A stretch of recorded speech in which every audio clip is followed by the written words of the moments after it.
Hello ખેડૂત મિત્રો, અમે આવી ગયા છીએ એકલબારા મશીનની ડિલિવરી કરવા માટે પ્રોકિંગ એન્ટરપ્રાઇઝીસમાંથી. તો અમે આજે ડિલિવરી કરવા આવ્યા છીએ અરવિંદભાઈને ત્યાં. અરવિંદભાઈ, મશીન કેવું લાગ્યું તમને? સારું છે. પાવર કેવો છે? સરસ.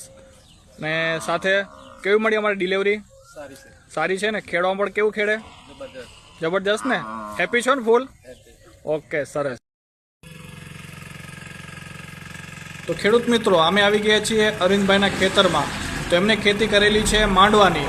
તો તમે જોઈ શકો છો કે માંડવાની ખેતીની અંદર મશીન કેટલું સારી રીતના તાકાતથી અને નિંદામણ પણ બેસ્ટ કરી રહ્યું છે. તો તમે તમારા નજરે જોઈ શકો છો અને ઊંડાણ પણ જોઈ શકો છો કેટલી ઊંડાણમાં મશીન કામ કરી રહ્યું છે. તો તમે આજે જ બુક કરો પ્રોકિંગ પાવર વીડર. ખેડૂતનો સાચો સાથી અને સાચો મિત્ર એટલે પ્રોકિંગ એન્ટરપ્રાઇઝીસ. જય જવાન, જય કિસાન, જય હિન્દ.